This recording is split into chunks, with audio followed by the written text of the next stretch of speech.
Hi అండి, welcome to our channel traditional and tasty vlogs. చాలా రోజుల తర్వాత ఒక ఫుల్ వీడియోతో మళ్ళీ మేము ముందుకు వచ్చాము. ఈ వీడియోలో మనము బేబీకార్న్ మంచూరియా రెసిపీ చూడబోతున్నాము. రెస్టారెంట్ స్టైల్ బేబీకార్న్ మంచూరియా చాలా చాలా టేస్టీగా ఉంటుంది. దీన్ని చిల్లీ బేబీకార్న్ అని కూడా అంటారు. ఇంకా లేట్ చేయకుండా రెసిపీ ఎలానో చూద్దామా. ఫస్ట్ అయితే ఇక్కడ ఫ్రెష్ బేబీకార్న్ తీసుకోవాలండి. మేమైతే 400 గ్రామ్స్ తీసుకున్నాము. కార్న్ అనేది మనకి ఫ్రెష్గా ఉంటేనే టేస్ట్ చాలా బాగుంటుంది.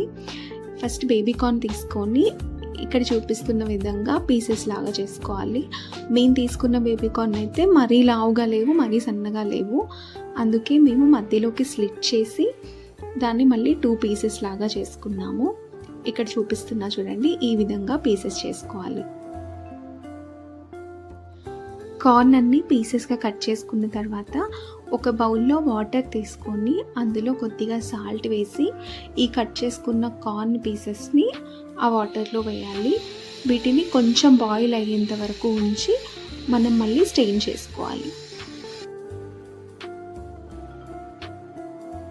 వాటర్ బాయిల్ అయ్యి కార్న్ ఉడికేలోపు ఇక్కడ మనము క్యాప్సికమ్ అండ్ ఆనియన్ని కట్ చేసుకుందాము. మీ దగ్గర మీడియం సైజ్డ్ క్యాప్సికమ్ ఉంటే ఒక ఫుల్ క్యాప్సికమ్ తీసుకోండి. ఇక్కడ మేము తీసుకున్నది పెద్దగా ఉండడం వల్ల మేము ఒక హాఫ్ క్యాప్సికమ్నే యూజ్ చేస్తున్నాము. వీటిని ఇక్కడ చూపిస్తున్న విధంగా క్యూబ్ సైజులో కట్ చేసుకోవాలి.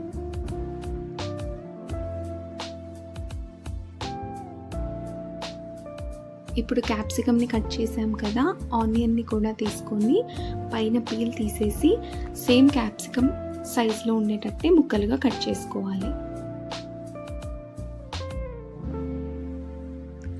అలా కట్ చేసిన ఆనియన్ పీసెస్ని ఇక్కడ చూపిస్తున్న విధంగా పెటల్స్ లాగా విడదీసి పెట్టుకోవాలి.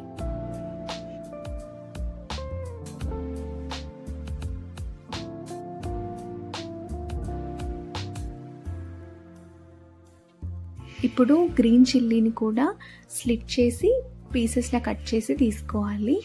తర్వాత గార్లిక్ని కూడా పైన పీల్ తీసేసి చిన్న చిన్న పీసెస్ లాగా కట్ చేసుకొని తీసుకోవాలి.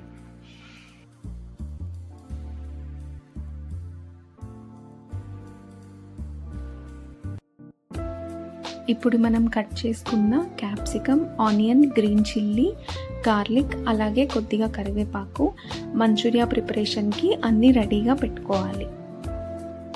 ఇప్పుడు వాటర్ బాయిల్ అయ్యి కార్న్ కూడా హాఫ్ బాయిల్ అయ్యాయండి.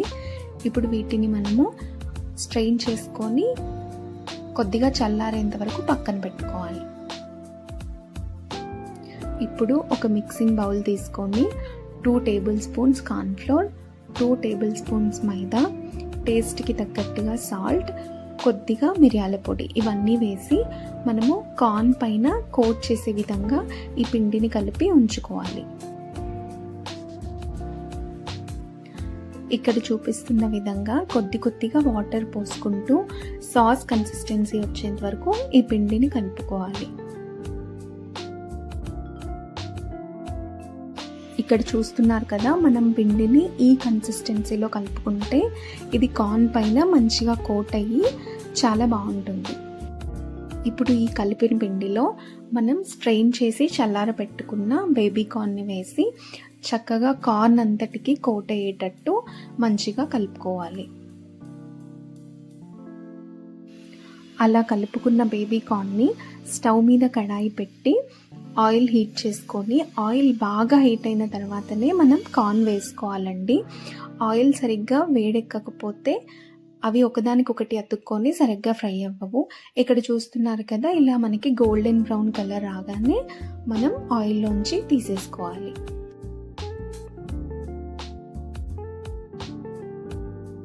బేబీకార్న్ ఫ్రై చేసుకున్నాం కదా, ఇప్పుడు ఒక ఫ్రై ప్యాన్లో ఒక 2 టేబుల్ స్పూన్స్ ఆయిల్ తీసుకొని మనం కట్ చేసి పెట్టుకున్న గార్లిక్ అలాగే రెడ్ చిల్లీ అలాగే కొంచెం కరివేపాకు ఇవన్నీ వేసి కలుపుకోవాలి. ఇవి కొంచెం వేగిన తర్వాత ఆనియన్ పీసెస్ అలాగే క్యాప్సికమ్ కూడా వేసేసి కొద్దిగా వేయించుకోవాలి.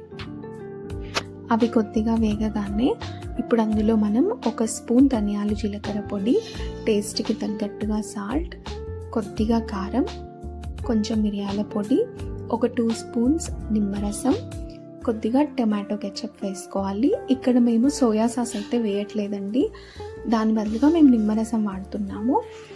మీకు కావాలంటే మీరు సోయా సాస్ కూడా యాడ్ చేసుకోవచ్చు.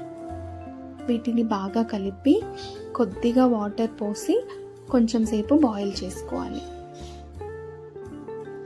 గ్రేవీ బాయిల్ అవుతుండగానే మనం టేస్ట్ అన్ని బ్యాలెన్స్ చేసుకోవడానికి కొద్దిగా షుగర్ కూడా యాడ్ చేసుకుందాం.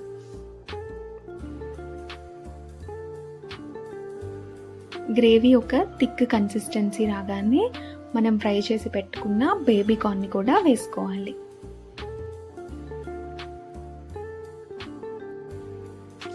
ఇప్పుడు ఆ గ్రేవీ అంతా కార్న్ పీసెస్కి పట్టేలాగా మంచిగా మిక్స్ చేసుకున్న తర్వాత పైనుంచి కొద్దిగా నువ్వులు, స్ప్రింగ్ ఆనియన్ స్ప్రింకిల్ చేసుకోవాలి. చూడండి ఎంత డెలిషియస్గా ఉందో, టేస్ట్ కూడా చాలా బాగుంటుంది. మీరు కూడా ట్రై చేయండి.